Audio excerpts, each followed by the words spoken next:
Hello everyone, welcome to SACTech. Happy to see you again in this new tutorial where we will see how to download a song on Spotify. Watch the video until the end, don't skip any steps, otherwise you won't understand. To do it, open the Spotify app. Number of things to do, you must first create a playlist. When you want to download a song, click here on the plus sign you see. To create playlists, click here on playlist. Now enter the name of your playlist.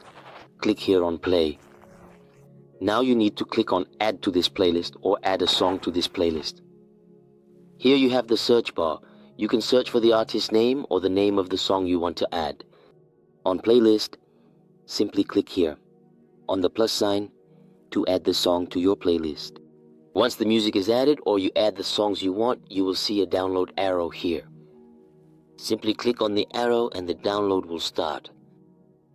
Now once downloaded, you can listen to the music even in offline mode. If you found this video useful, feel free to like and subscribe.